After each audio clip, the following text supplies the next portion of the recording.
Ladies and gentlemen, fellas, lady fellas, what's going on? Everybody, Sal Vetri here, and today we're going to be breaking down the breakout wide receivers for 2020 fantasy football. I'm feeling good, like I should, if you know that song. Great song, but I got the new haircut, right? We've been in quarantine for months now. Went to the barber. It was very nice. It was set up very safely. I was absolutely blown away by the experience. Forgot how great it was to get a nice fresh cut. If you're out there and you know what it feels like to go to the barber, feel yourself in the car right after. You blast some Bon Jovi or whatever your type of feel-good music is on the way home. Whether it's raining, whether it's sunny, it doesn't matter. Your mood cannot be knocked. So that's how I'm feeling right now. We're about to talk about breakout wide receivers. So another positive thing, another fun thing, another exciting thing, a rocket ship to the moon with these wide receivers this year that will have the advantage of being on early. Hopefully that means we actually get them and we're taking them as values. And if we have to reach a little bit, it's fine because we know they're going to be breakout wide receivers. I'm going to give you 4 breakout wide receivers today, and then I'll list about 3 honorable mentions. So relax as always. Take your shoes off. I'm kicking off my slippers right now as I'm speaking, just getting a little bit cozy as we deep dive into these breakout receivers. So if you're brand new here, that's what we do. We kick back, we relax, we go deep diving into players,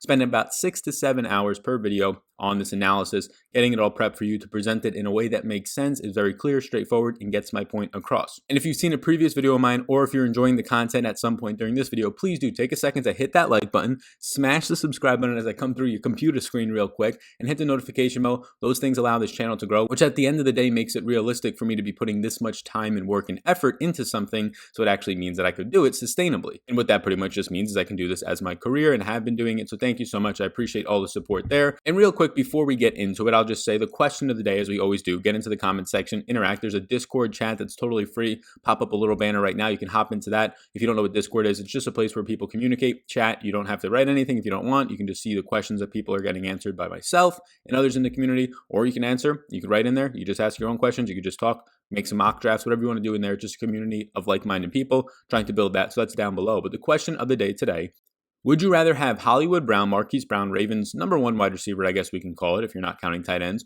or would you rather have Deebo Samuel on the 49ers? These guys are pretty close, both second-year players. They're pretty ranked similarly in ADPs. A lot of people are high on both of them. So would you rather have Hollywood Brown or Deebo Samuel for 2020 fantasy football? Get active in the comments. Give me your answer. Give me your explanation why right now. And now let's get into this video. So we're going to be starting off with Atlanta Falcons wide receiver Calvin Ridley. He's a former Alabama product. He was picked in the first round. Very similar, all these things, to his counterpart on the opposite side of the field, former Alabama product picked in the first round in Julio Jones. Now last year, Calvin Ridley only was able to play 13 games before he finished the season with an injury. He played on 80.9% of the snaps. He caught 63 balls for over 850 yards and 7 touchdowns on 93 targets, and ended up being just 17.7% of the target share, which is not terrible. It's actually a fine number, but when you're looking at breakout candidates, you might be saying, Sal, he didn't even see 20% of the target share. Well, this is exactly why he's a breakout candidate. I'll break down into some of the splits for you. So you can see right here a few things. I'll go down through a bunch of different splits for you. You can see Matt Jajeski's tweet that says pretty much the last half of the season before he got injured, weeks 8 through 14,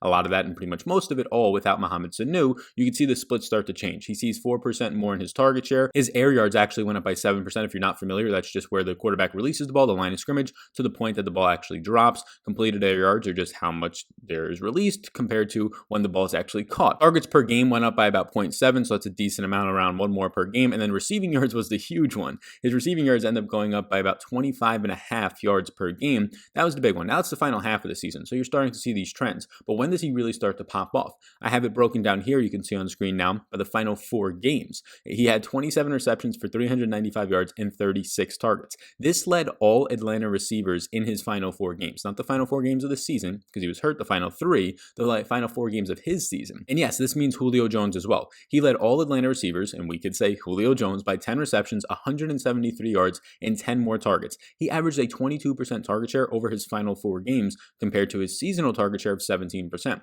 22%, it's not approaching elite territory like Julio's 25 to 30% target share or many elite receivers, but anytime you're above 20%, you have a very strong grasp on your team's target share, and his was increasing by the week. Now, some splits without some key players that are no longer going to be there, right? He had 3 games without both Austin Hooper on the field and Mohamed Sanu. When Hooper was injured for 3 games last year and Sanu was shipped out, he averaged 22.5 fantasy points per game. I mean, that's close to Michael Thomas type levels. Now, it was only a 3-game small sample, but that's now just the production that he had. And I'll throw up the additions and subtractions, it's not just like Mohamed Sanu is leaving and Austin Hooper is leaving and nothing's going to fill those voids. I mean, arguably Hayden Hurst coming in is an upgrade to Austin Hooper. In my opinion, he is. Russell Gage, a younger receiver, is arguably an upgrade to Mohamed Sanu at this point in their careers. I would argue based on experience, based on Sanu's just expertise out of the slot in this specific Atlanta's offense, a plus size slot receiver like a Chris Godwin, if you will. I would argue that Russell Gage just moving right into it isn't going to be an exact carbon copy, so it's going to help Ridley. It might actually allow Ridley to get into the slot more, which is even better. More efficiency when you're running out of the slot against worse cornerbacks when you get to use both sides of the fields.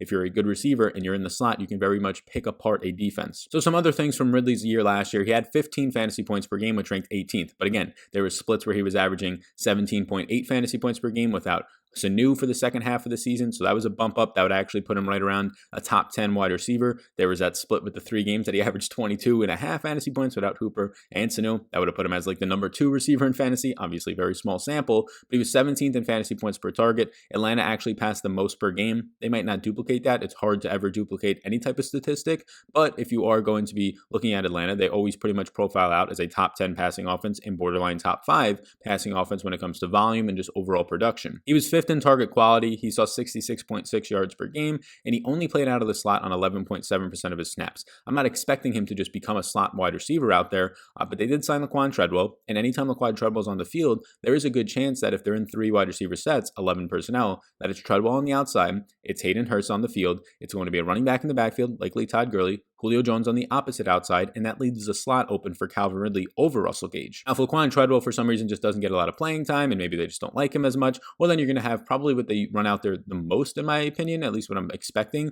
Julio and Ridley on the outside with Russell Gage in the slot, Todd Gurley in the backfield. But there will be some snaps. I mean, if Laquan Treadwell plays 20% of the snaps, that's nothing crazy, but if he was to, that's probably a good chance that Calvin Ridley is going to be moving into the slot for more than 10% of the time like he did last year. And that's always going to be a benefit when a good receiver goes into the slot. It allows for that breakout to happen. It allows for them to pick up easier yards and get easier separation against worse cornerbacks and use the entire field and really start to, if you have any sort of route running ability, really start to generate some huge, massive separation. He's going to have Matt Ryan throwing to him. Matt Ryan was 3rd in attempts last year, 3rd in red zone attempts. He's just been cool Matty Ice, right? He's been a consistent borderline top 10 quarterback since he's pretty much entered the league or a couple of years into the league. For fantasy purposes, he's always been able to support your fantasy players, himself included. Maybe it's because they play almost all their games in a dome because of the divisions that they play in, plus their own, obviously, 8 games at home in their dome. He averaged 297.7 yards per game and had 26 touchdowns last year. So those are good numbers. One that is not good, he was 26th in protection. So his rate protection, his pressure rate was 26. That's not good.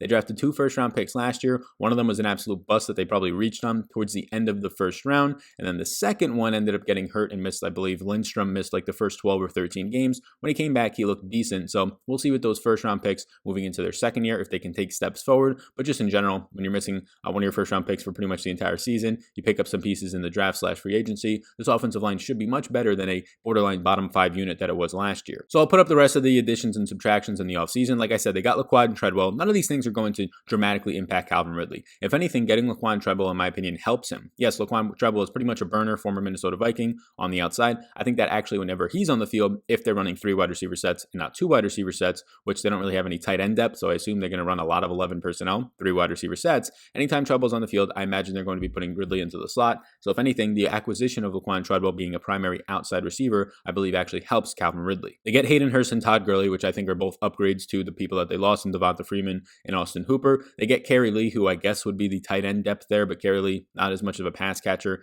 as he is going to be a run blocker. So Justin McCray helps the offensive line. They get Matt Hennessy, a center in the 3rd round, really the only offensive player they took, as you can see on the draft board. So that's pretty much what they did in the offseason. I thought it was a safe offseason. They didn't shoot their shot. They didn't get CeeDee Lamb when they could have had just an absolute elite passing unit, and now the Cowboys have that, right? If you're talking about CeeDee Lamb in the slot, Ridley and Julio on the outside with Todd Gurley in the backfield, Hayden Hurst, I mean, that sounds fantastic. No knock on Russell Gage, who will probably be the primary slot receiver, but man, oh man, putting CeeDee Lamb in there, it's a totally different offense at that point. But they kind of play possum, and they don't end up doing that, and they take a bad defensive pick, in my opinion, instead of CeeDee Lamb. But the durability, he missed the final 3 games last year with the abdominal strain. That's pretty much it. Now he's going to be entering his 3rd year. We know what he did in his first year, broke out with just touchdowns left and right. He was a DraftKings darling at like a $3K price point or something really insanely low when he ended up just scoring like 2 touchdowns. And I think his first or second week in the league, Tyler Boyd that same week 2 years ago. But anyways, the target competition is going to be Julio Jones, Hayden Hurst, Russell Gage, and Laquan Treble. Those will be probably the primary wide receivers ahead of him and Julio, and behind him and Russell Gage and Laquan Treble, and then Hayden Hurst should be on the field for a good amount of that time as well at the tight end position. Now we know what Julio is coming into his 10th year. He's going to have to fall off at some point. I mean, I love Julio Jones, but everybody falls off. Whether you're Reggie Wayne, it doesn't matter who you are. Torrey Holt, it doesn't matter. Jerry Rice, everybody. Calvin Johnson, they're all going to fall off. Calvin Johnson probably retired too soon, but Julio Jones in 2019, 80% of the snaps, just under 1,400 yards with 1,394. He had 6 touchdowns on 156 targets. He continued to dominate. It seemed like a bad season, I'll keep saying it, for Julio, and he still had 99 receptions, almost 1,400 yards, and 6 touchdowns on a 25.7% target share. But here's the thing. I'm not expecting it. I'm not projecting it. I mean, Julio is my number 3 wide receiver this year in my current rankings, but he's going to fall off some point. If it's not this year, it's next year. And falling off doesn't mean he just starts to have 700 receiving yards. No, he can just miss 2-3 games. He missed a game last year. He might miss 2 or 3 games this year, 3 or 4. You don't just play for 10 plus years and never really have, and I know he's been having these foot injuries, but never have a sharp decline. Now, unless you're Tom Brady and you're totally different, playing a different position, but with the amount of wear and tear on Julio's tires, I'm not going to project it to happen this year, but I'm just saying there's added risk in there for Julio Jones this year, which only helps Calvin Ridley. Russell Gage should be moving out of the slot. Russell Gage actually saw 8 targets per game his final 6 weeks. Now, 3 of those weeks, half of them, there was no Calvin Ridley, so he was kind of the second option on this team at the wide receiver position behind Julio because there was no Sanu for the final half of the season as well. But he did see 8 targets per game over the final 6 weeks. Pretty good. He played on 48.7% of the snaps, 49 receptions. He had about a 12.9% target share on what was a total of 74 targets. He caught 1 touchdown, and he also dropped a touchdown. And then they acquire Hayden Hurst. They lose Austin Hooper. Hooper missed 3 games, and he was still a top 6 tight end. That's how good and how much this offense passed last year. There's a decent connection, but Hooper just had nothing after the catch. He was kind of just this bigger body tight end that can get separation in his defense, but couldn't do much after that. Whereas Hayden Hurst is just athletically gifted. Speed score is absolutely elite. Coming out of college, he has the first-round draft capital when he was with Baltimore, and now they're getting a guy who was efficient last year. 6th in yards per route run among tight ends in Hayden Hurst, 7th in yards per target. So this guy was extremely efficient at getting separation and doing things after that. So had a very good passer rating when targeted as well from Lamar. Now you're going to be putting him in the least passing offense to the number 1 passing offense. Hayden Hurst looks like an absolute smash to me when it comes to fantasy this year, and that could hurt Calvin Ridley, right? You had Austin Hooper producing at top 10 fantasy tight end numbers last year. This offense is big enough to support a tight end 1, a wide receiver 1 in Julio Jones, and then also make Calvin Ridley a breakout wide receiver, which right now, if you're getting him at an average draft position around like a top 20 receivers where he's going right around wide receiver 18, wide receiver 20, but you start to take him in your top 15, which I have him as my wide receiver 14, yes, his breakout is that he would finish in the top 10 or borderline top 12 or the top 15, which is overshooting projections right now from a lot of people. So yeah, I like Calvin Ridley as a breakout option this year. He is my breakout candidate number 1. Real quick, if I can get you to hit that like button on the YouTube version and smash that subscribe button on YouTube here and then also on the podcast, it really does help me just reach more people, whether it is on the podcast version or mainly here on the YouTube algorithm. Hitting the subscribe button during the videos really shows YouTube that you're enjoying it, shows it to more people, and that notification bell so you can know when all of my content drops. Let's get into Mecole Hardman. My number 2 breakout candidate is the Kansas City Chiefs speedster, 2nd-year player, former 2nd-round pick from the 2019 draft in Mecole Hardman. In 2019, he played 16 games. He only played on 43% of the snaps because his team was just loaded. You have Travis Kelce, you have Tyreek Hill, you have Sammy Watkins, and you even have DeMarcus Robinson. So the kid actually had to work his way onto the team. Although week 1, he actually outsnapped DeMarcus Robinson, only the 1 of 2 times that he did it during the regular season. He also did it during the AFC Championship game, but then after that, he kind of didn't, although he had a successful week 1 in my opinion. So he had 26 receptions, 538 yards, 6 touchdowns on 41 targets, just a 7.3% market share of targets in Kansas City. But check out these crazy stats that I'm putting up on the board. 7.1 fantasy points per game. Very meh, right? I mean, in all honesty, he was the wide receiver 4 on this team. And when you factor in Travis Kelce's role, he was the wide receiver 5 on this team. So he had a league high 20.7 yards per reception. He was just targeted down the field. Very efficient. He had a league high 13.1 yards per target. He was 3rd in the entire NFL in target separation. These are all very good numbers for a rookie. He was number 1 when targeted in terms of QBR. Patrick Mahomes' QBR, quarterback rating, was the highest in the entire NFL when he targeted the man named Mecole Hardman, and he was number 1 in fantasy points per target with an insanely whopping 2.77. Unreal. So why did he do it? Because the rookie's an absolute speed demon. He ran a 4.33 40. His speed score is in the top 74 percentile. He's just an absolute beast out there, and they just didn't give him enough snaps. DeMarcus Robinson had a really good week 2, which kind of just floated him on the field, especially since he knew the system for a couple more weeks. Even when you had guys like Sammy Watkins dealing with injury, even when you had guys like Tyreek Hill going down with injury, Mecole Hardman just still couldn't seem to find his way onto the field for anything more than, outside of 2 or 3 weeks, 50% of the snaps. And I'll throw up Ian Harden's tweet here as we close out kind of the crazy stats, but guys, Mecole Hardman just averaged the most yards per target from a rookie, if you'll excuse the low 41 total of targets. Yeah, so he had 41 targets, so it's a low total, but he averaged the most of all time yards per target from a rookie, and he was up there in yards per reception with 20.7. I believe that might have been the most as well, so absolutely insane. Now, what are the things that are going to be holding back, and what are some of the positives that we've gotten, at least from the offseason, for Mecole Hardman's role with the Chiefs? Well, the things that kind of stink are that Sammy Watkins restructured his contract after last year's Super Bowl. He was talking about retirement, he was talking about how he's not going to take a pay cut, and then he restructures his contract. He takes a huge pay cut, and now he can stay with the team for, I believe, another year. And now you have Robinson, who it didn't seem like they were going to re-sign Demarcus Robinson, since they have Mecole Hardman, they have Hill, they have Kelce, they already just restructured Sammy Watkins, and now Robinson goes and signs a one-year deal. So now it's the same exact wide receivers coming in. It's the exact same offense coming in outside of adding Clyde Edwards-Helaire in the draft. So it's a better offense, if anything. I mentioned last year that Mecole Hardman ran as the wide receiver 4 on this team, although week 1 he did play on about 70+% of the snaps. In week 11, he also outsnapped Demarcus Robinson, but then he didn't outsnap him at any other point in the regular season. But the thing that is encouraging is that in the AFC Championship game, a high-stakes game, they put Mecole Hardman out there more so than Demarcus Robinson. It's also worth pointing out that Mecole Hardman's played special teams for the Chiefs last year, which just naturally, whenever you play special teams, unless you're the elite of the elite like Antonio Brown, you're probably going to see a knock on your offensive role since you're just getting more playing time there. Now, some of the recent news on this special teams is kind of encouraging. You can see the blurb from Roto World that I have on the board right now. Chiefs special teams coach Dave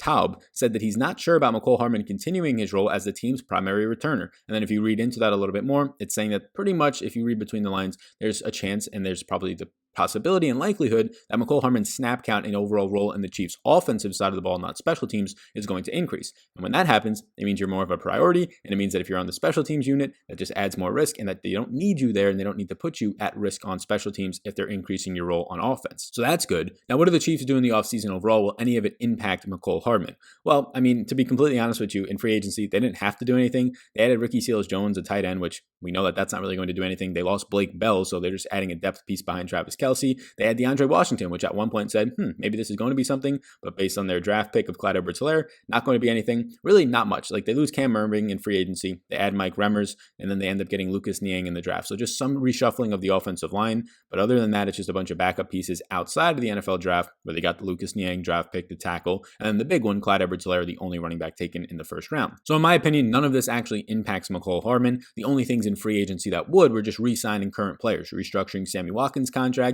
and then bringing back Demarcus Robinson for 1 year. I would have said that it was unlikely, probably right around the time of the Super Bowl, right after the Super Bowl, that both of those things were to happen, if any of them, and then they both end up happening and just knocks Mecole Hardman's, at least it caps his upside or how quickly he can pop off, or at least the likelihood that he pops off like week 1 or week 2 when those two guys are still in front of him. And even if they're not in front of him once the season comes, right now on paper, based on what we saw last year, you have to at least chart it down that you would expect him to play similar snaps to Demarcus Robinson or similar to less. So the target competition is going to be Travis Kelce, it's going to be Tyreek Hill, Watkins, and Robinson. Those are the main guys that we talked about. And then Clyde Edwards-Helaire you can talk about out of the backfield. But Hardman, as the yards per target and yards per reception indicate, is mainly going to be targeted downfield, where the guys like Tyreek Hill, who played 74% of the snaps last year, he only played in 12 games, but he was 7th in yards per route run. You can see he had a 21.9% target share, scored 7 touchdowns on 58 receptions, 860 yards. He was 6th in separation. I mean, these guys are insane. Mecole Hardman led the league in separation, and Tyreek Hill was 6th. That's how good this offense is. So when these guys are just speed demons getting behind the offense, and you have the best quarterback in football with the best arm, it's just an easy game when you're getting so much separation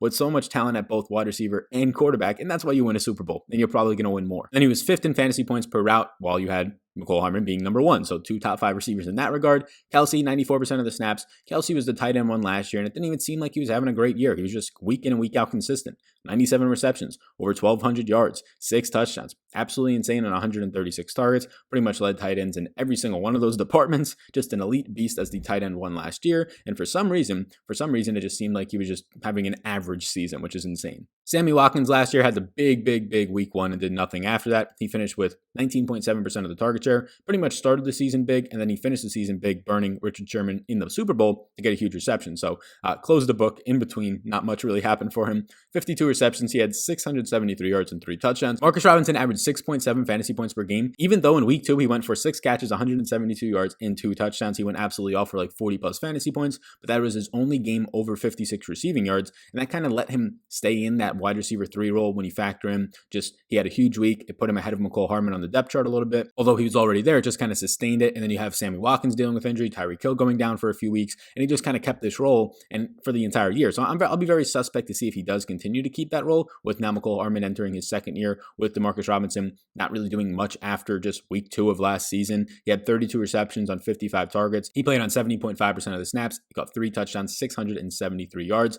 And then what I'll say right now is he only had 2 games over 10 fantasy points. And I'll put this picture on the board. Are you really not going to draft this guy late in your drafts? In the 11th, in the 12th round, where he's currently going right now, this man who came into the Super Bowl looking icy fresh, as you can see right here, you're not going to draft him. If you're really not going to be targeting this man and the upside that he possesses in the later rounds, which is where you should be targeting upside, and these outfits that he wears to get you all excited before you go and watch him just burn players for the number 1 yards per reception and all these downfield huge fantasy points, rocket ships shooting off, breakout wide receivers. Ask yourself right now, what am I doing with my life if I'm not drafting Mecole Hardman? Yeah, so I've got a man crush on DK Metcalf. He's another breakout receiver for me. I honestly do believe. So the guys that we've already talked about, I think they obviously have upside. I like them a lot, especially based on their ADP. But I think DK Metcalf, if you're talking about maybe if we're sitting here a year from now or maybe 2 years from now, give him an extra year, I think he could be already a top 5, 6 wide receiver in the league. Like he could take those Mike Evans type strides that Evans took where he had a couple of good seasons, 1 or 2 to begin with. And then you're like, this guy's just an absolute monster. Like this is a borderline top 5, top 6 receiver in the league. Those types of things. I think DK Metcalf can definitely be a top 10 receiver by 1 to 2 years from now, but he has the upside in him to be a top 5 receiver. He just has that build. He's an absolute monster. 6'3", 230 pounds, just a beast. And then you also factor in his 99th percentile speed score according to Player Profile with the 4.33. He fits all the builds of the Julio Jones of the world, the big physical receivers. And last year you saw just the most beautiful evolution of route running that you can see out of a rookie from week 1 all the way up until their final playoff game against the Green Bay Packers. From weeks 1 to week 4, 1, 2, 3, 4, he's just running go routes up the left side of the field. Very rookie friendly routes. You don't got to do anything.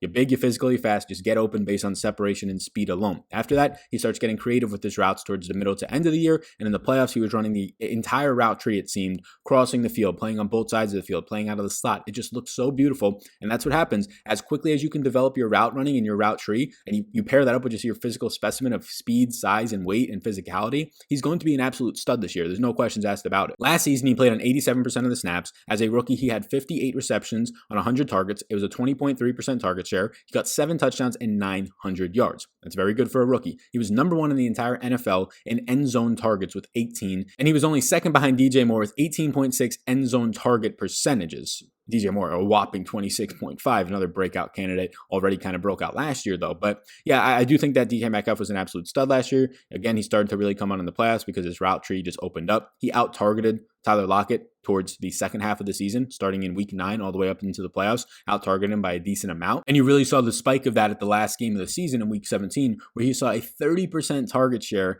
in that game. Absolutely insane. Russell Wilson, of course, the most efficient quarterback that we've seen probably in the NFL the last 3 to 5 years. And now he's going to have an efficient quarterback in an efficient offense that usually favors the run, but Wilson's been able to support top receivers, whether it's Doug Baldwin, Tyler Lockett, for 5 years now. In a big way in which he's able to support them is finishing off drives with touchdowns. He's one of the most efficient quarterbacks in NFL history in touchdown percentage. Russell Wilson is. Last year he had a 6% touchdown rate, and even that felt bad, although a 6% touchdown rate is one of the highest that you'll find in the league. It just regressed off of the 7 and 8% touchdown rates that he was putting up the years before. Like, yes, Lamar Jackson balled out last year, but Russell Wilson was a very strong MVP candidate up until like week 12 or 13 when he laid a dud in one of his games and Lamar just kept going off. So what did the Seahawks do in free agency? Well, I mean, they keep adding tight ends, whether it's in the draft with 2 tight ends, whether it's getting Greg Olsen in free agency. The only thing that's really going to impact DK is Philip Dorsett, if anything. But I think all Philip Dorsett does is in 3 wide receiver sets. They still have David Moore out there, who really didn't show much last year after dealing with some injuries. But I think it's just going to make it so that Tyler Lockett plays a ton out of the slot, continues to do that. DK Metcalf primarily on the outside, and Philip Dorsett on the outside. And man, oh man, they got a bunch of burners on their team. DK, Philip Dorsett, Tyler Lockett. These are all guys who are running like 4.3 40 times, especially Dorsett. I mean, he's one of the fastest players in the entire league, or at least he was when he came out. They added a lot of offensive line help because that's what they needed. Their offensive line was not good. #bad last year. So that should only help more plays downfield and big plays if they can just get more time for Russell Wilson. But it almost doesn't matter. He's a magician, so he continues to have really good deep ball accuracy. He continues to find guys like DK Metcalf deep down the field. So what is the target competition for a guy like DK Metcalf? Well, right now it's going to be Tyler Lockett, number 1, Philip Dorsett, and then just list off all the tight ends, right? Greg Olsen, Jacob Hollister, Will Dissly. I mean, you could throw Chris Carson as a running back into that, but mainly Tyler Lockett, Philip Dorsett, and probably Greg Olsen will be the target competition for DK Metcalf. Lockett last year played 93% of his snaps. Majority of those came out of the slot. He was very efficient as well. Only 82 receptions on 110 targets. Very similar to DK. DK only had 10 less targets, but again, second half of the year, DK out-targeted Lockett. Lockett goes over 1,000 yards and 8 touchdowns. He does this on only a 22.3% target share. So he has 8 touchdowns, which was like tied for 3rd or 4th in the NFL. Only 3 players in the the entire NFL went for 10 or more touchdowns last year, which might be pretty shocking to you. 3 players out of wide receivers and tight ends, not counting running backs, of course. They get just a lot more opportunities from being able to both run the ball and catch the ball, especially in the red zone. But Lockett produces those numbers on just 110 targets. So that's how efficient he was. And DK started to become the alpha wide receiver at week 9 on last year for Russell Wilson. Dorsett in 2019 with the Patriots, he ended up playing in just 11 games. He had 29 receptions, saw a 13% target share, did catch 5 touchdowns. He was very useful in terms of just red zone usage, and then just in terms of just around the 50-yard line. Tom Brady started to look to Dorsett a decent amount in the first half of the season. Then injuries plagued pretty much the entire team, and that's why he only played 11 games. He finished with a line of 29 receptions, 397 yards, and 5 touchdowns. And then Greg Olsen, he played a ton last year, 83% of the snaps. He had a pretty good year, 81 targets, had about 600 yards, 597, 52 receptions, and 2 touchdowns. Battled a little bit of an injury, missed 2 games, only played in 14 of them, but he still saw a 22.8% red zone share, which I think is well they'll use him most this year, 15.5% overall target share. So in my opinion, DK Metcalf is the number 1 receiver on this team. Oh, you're crazy, Sal. It's Tyler Lockett. No, I've been looking very deeply into this. I've been following a lot of things, literally from about week 10 on last year, including the playoffs. You can go back and watch those games, whichever ones you want to watch, especially the one against the Packers at the end, including the playoffs. DK Metcalf was the number 1 receiver on these teams. Yes, Tyler Lockett is a very talented receiver. They can be 1A, 1B for all I care. But if you're talking about true traditional build of a number 1 receiver, a Julio Jones, a Calvin Ridley, just these monster gargantuan wide receivers, Mike Evans, all these guys, DeAndre Hopkins, the size, speed, and physicality combination of them makes you a true wide receiver 1. Tyler Lockett is very good. He's one of the best slot receivers in the entire league when he actually goes into the slot, which we can kind of say that about any elite wide receiver if they go into the slot, but he's very good. He doesn't have the one thing and really a few things that DK Metcalf has: size, in physicality, and just outpowering your defensive back. He doesn't have that. And he's just never going to be able to do that based on just the body that he's in. Whereas DK Metcalf, as you saw last year, can get his route running up. And if he gets his route running up to above league average, which it's already kind of getting there, if not already there, it is very scary to see what DK Metcalf's going to do. He's a breakout wide receiver for me. I cannot wait to watch him play this season. Do me a favor, if you're still watching, hit the like button and smash the subscribe button as I come out of the screen right now. It really does help me grow, so I appreciate that. Hop into the free Discord down below. You can check that out. Ask me any questions that you have. Thank you so much. Appreciate all those subscribe buttons. If you're listening on the podcast version, take a second, hit the subscribe button, hit the like button, do all those things for me. I really do appreciate that. My breakout wide receiver number 4 is going to be Diontae Johnson. I can't wait to watch this kid play either.